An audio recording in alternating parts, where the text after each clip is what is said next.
Merhabalar efendim, hepiniz hoş geldiniz. Efendim bugün süresiz nafakadan bahsedeceğiz.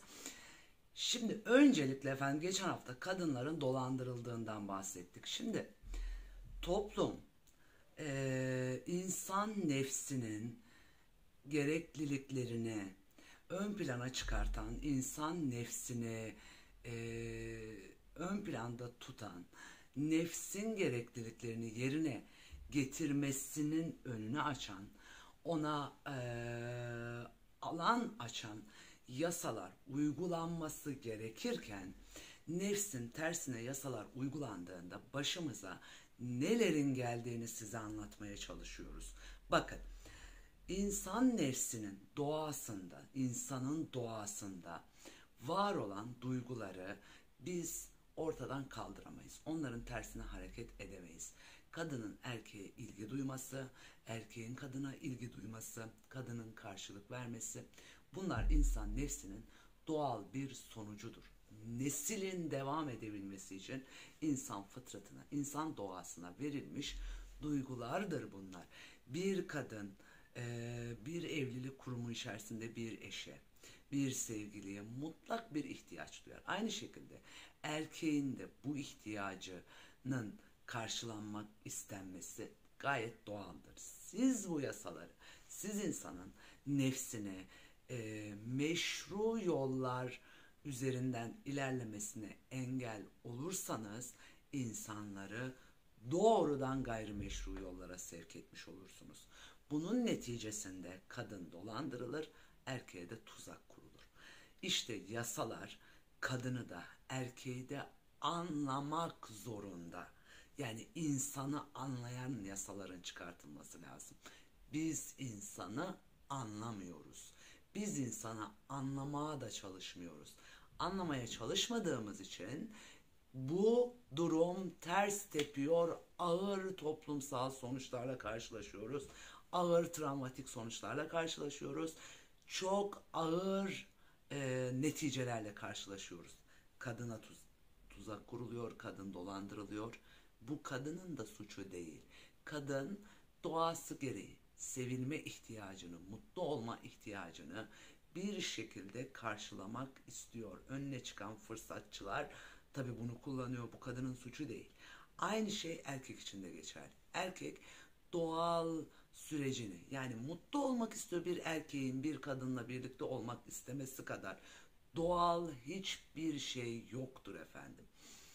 Bu durum ortadan kaldırılarak erkeğin zıvanadan çıkardığınızda, insanı zıvanadan çıkardığınızda neler yapabileceğini kestiremezsiniz. Ki keza bu yasaların alt metnini hazırlayanlar az çok kestirebiliyorlar. Benim de derdim size bunu anlatmak efendim. Şimdi gelelim erkeğe kurulan tuzağa, kadından bahsettik geçen hafta. Onu da kızlarıma söyleyeceğim. Linkini yukarıya bıraksınlar. O videoyu izlemeyenler de dönüp tekrardan bakabilirler. Burada efendim hikaye şu şekilde başlıyor aslında temelinde. Hikaye geçmeden önce şunu da belirtmek istiyorum. e, Yasa koyucular, yasa yapıcılar, yasa çıkartanlar ki bunu bizim ülkemizde parlamento dediğimiz Türkiye Büyük Millet Meclisi yapıyor. Düşünmeden, sağını solunu düşünmeden çıkartılan yasalar toplumda ters tezahür ediyor, daha ağır travmatik sonuçlara sebebiyet veriyor. Hikaye şöyle başlıyor. Bir erkek beğendiği bir kadınla evlenmeye karar verdiği andan itibaren bir zulüm, bir eziyet başlıyor zaten. Evi var mı, arabası var mı, parası var mı, ne kadar parası var, zengin mi, muhabbeti başlıyor aslında. Burada başlıyor eziyet. Evlilik kurumuna başladıkları andan itibaren bunu daha da detaylandıracağız. Ev eşyasından tutun da kıza dizilecek çeyizden altınlara kadar, zaten evlenene kadar, evlilik kurumuna ilk dahil olana kadar gençler zaten büyük bir borcun altına giriyorlar. Şimdi o borcun altında kurulan yuvadan ne hayır bekleyeceksiniz? Bundan da ayrıyetten bahsedeceğiz, ayrıyeten konuşacağız. Yani En lüks koltuk takımlarından televizyon sehpalarına kadar, ee, eşe dosta akrabalara gösteriş olsun diye şu kadar altına kadar, ee, tutun da bütün bunlar zaten gençleri büyük bir borcun yükün altına sokmuş oluyor. O borçla evlendiriyoruz gençleri. Ki keza kızlarımız, maalesef kızlarımıza bunu söylemek zorundayım. Kızlarımız kocalarını sevmiyor. Evlilik kurumunu sevdikleri için evleniyorlar. Evlilik kurumunu sevmeyle kocayı sevme arasında çok büyük bir fark var ki bugünün toplumunda kadınlar, kızlarımız bir şey öğrendiler. Nafaka gerçeğini öğrendiler. Ve 9 ay, 3 ay, 1 yıl evli kalıp ömür boyu hayatını garanti altına alma içgüdüsüyle hareket ediyor. Ki keza bugünün kadını, genç kızlarımız, maalesef bunu söylemek zorundayım, genç kızlarımız dul kalmak için evleniyorlar. Resmi yollarla bekaretlerini kaybetmek için bir evlilik yapıyorlar. Onu kaybettikten sonra daha özgür, daha hür olduğunu düşünerek hareket ediyor. Buna da dikkat edin. Bakın, bir topluma, bunu da ayrıca konuşacağız. Bekaret kavramı diye bir kavram empoze ettiler, edildi. Bu toplum bunu olduğu gibi aldı, uyguladı ve bunun vahim sonuçlarını da bugün yaşıyoruz aslında. Hepsi birbiriyle bağlantılı. Bunun üzerine kadın 3 ay evli kalıyor, 9 ay evli kalıyor, 5 ay evli kalıyor ve diyor ki boşanmak istiyorum. Bu küçük hanımefendilerimiz 9 ayda kocasıyla anlaşamadığına karar veriyor. 9 ayın sonunda adama diyor ki biz anlaşamadık, boşanalım. Ben boşanmak istiyorum. Erkek her ne kadar ikna etmeye çalışsa da boşanmayalım dese de kadıncağız kararlı, kızcağız boşanalım diyor. Ben boşanmak istiyorum diyor ve boşanalım. Tamam diyor adam, lanet olsun, boşanalım gitsin. Boşanma aşamasında avukatlar devreye giriyor. Avukatlar devreye girdiği andan itibaren nafaka gündeme geliyor. Kızcağız diyor ki ben diyor 9 ay evli kaldım, 1 yıl evli kaldım, yıpranma payım var, yıprandım, bekaretimi kaybettim. Dolayısıyla benim işte zararımın tazmin edilmesi gerekiyor. Geleceğim gitti benim, geleceğim karardı gibi bir savunu biçimiyle erkeği ömür boyu nafakaya mahkum eden bir uygulamaya dönüşüyor bu. Şimdi birincisi kadının bekaretini kaybetmiş olmasının ona nasıl bir zararı var? Toplumsal zararı ne? Bir kere bunu bir tartmamız lazım. Yasa yapıyorsak birincisi bu. Ki ben bunun büyük bir zarar olduğunu düşünmüyorum. Ki keza evliliğini kurtarmaya çalışmıyor bu kızcağızlarımız. Bunlar direkt boşanma noktasına getiriyorlar durumu. Ve ardından çile başlıyor aslında. Ondan sonra ömür boyu çalışmadan, üretmeden, herhangi bir emek, çaba sarf etmeden garantili, sigortalı bir maaş gibi, bir iş gibi her ay nafakasını alıyor. Erkek sıkışmaya başlıyor. Ödeme güçlüğü çekmeye başlıyor. Ödeyemeyen, nafakasını ödeyemeyen adam bir süre sonra çok ciddi bir borç yükünün altına giriyor. Diyor ki ya diyor bu iş böyle olmayacak diyor. Burada bir haksızlık var. Ben diyor haksızlığa uğradım diyor erkek koca. Ben diyor haksızlığa uğradım. Gidip derdimi anlatmam lazım. Kime anlatmam lazım? Hakime anlatmam lazım. Hakime gidiyor, savcıya gidiyor, derdini anlatıyor. Hakim diyor olmaz diyor, bu nafakayı ödeyeceksin. Ödeyemiyorum diyor, borç birikti. Olmaz diyor, ödeyeceksin. O zaman diyor hapis cezasına kadar gider bu iş. Çünkü yasa ödeyeceksin diyor. Hapis cezasına kadar devam eden bir sürece dönüşüyor ve o eski eşli ilişki bir türlü kopamıyor, bitmiyor nafaka yüzünden. Devamında olan süreçte ise kadın nafakasını almaya devam ediyor. Kocasından boşandı. Dost hayatı yaşıyor başka biriyle. Bakın, nafakayı almaya devam edebilmek için başka biriyle evlenmiyor. Dost hayatı yaşıyor, sevgili hayatı yaşıyor. Adam da diyor ki bu kadının diyor bütün ihtiyaçlarını ben karşılıyorum. Masraflarını ben karşılıyorum. Parasını ben gönderiyorum. Bu kadının nimetlerinden başkası faydalan. Bu nasıl iş? Böyle iş olmaz diyor. Ki keza tarafsız bağımsız bakalım.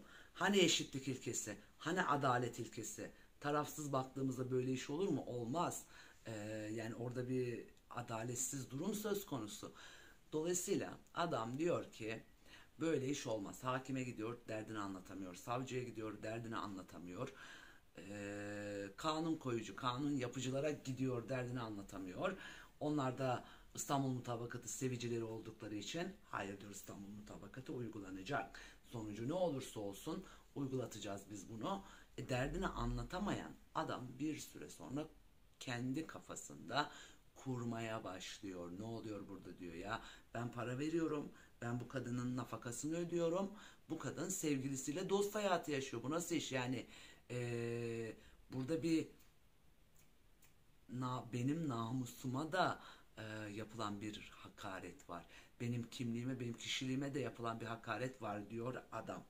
Bakın, bu namus konusunda ayrıca konuşacağız. Ayrıca konuşacağız. İnsanları namus kavramı adı altında namussuz işler yapmaya sevk etmeye de gerek yok. Yani bir erkeğin eski eşine nafaka ödeyen bir erkeğin onu kıskanması kadar doğal hiçbir şey yoktur. Bunu da lütfen göz ardı etmeyelim. Nafakayı kesin, kadınla ilişkisini kesin. Eğer hala aynı şey devam ediyorsa o zaman başka şekilde konuşur, başka şeyleri konuşmuş oluruz. Yalnız nafaka süreci devam eden bir adamın karısının başka biriyle, eski eşinin başka biriyle ilişkiyi yaşamaya devam etmesi kaldırılabilir bir durum değildir. Yani bir de bunu herkes kendi aşısından bir otursun, düşünsün. Bu kaldırılabilecek bir durum değil maalesef. Ve kaldıramıyor da zaten adam. Kafasında kurmaya başlıyor. Ya diyor, savcıya gidiyorum, derdimi anlatıyorum. Hakime gidiyorum, derdimi anlatamıyorum. Kimseye derdimi anlatamıyorum. Ne yapayım diyor. Eline silahı alıyor. O kadını öldürüyor. Şimdi burada önemli bir nokta var. Siz kadının korumaya çalışırken öldürtmenin anlamı budur aslında. Manası budur ve fotoğrafı budur. Çünkü adam diyor ki ya diyor, zaten diyor, öyle de böyle de hapis yatacağım diyor. Tahrik indiriminden yararlanırım. Ağır tahrik indiriminden yararlanırım. Ki burada ağır tahrik var mı? Maalesef var. Yani maalesef ki var diyorum. Bakın, dikkat edin buna. Maalesef ki var diyor. Şimdi altyapısı hazır olmayan toplumlarda, eğitim düzeyi düşük toplumlarda bu yasayı getirip erkeğe dayatırsanız kadını öldürtürsünüz. Oturulmuş, kadını nasıl öldürtürüz diye düşünülmüş bir yasa bu. Süresiz nafaka yasası. Çünkü bununla ilgili bakın, çevremde çok mütedeyyin, çok değerli arkadaşlarım var ve bu insanlar sigortalı bir işe bu yüzden giremiyorlar. Kaçak hayatı yaşıyorlar. Nafaka yükünden dolayı.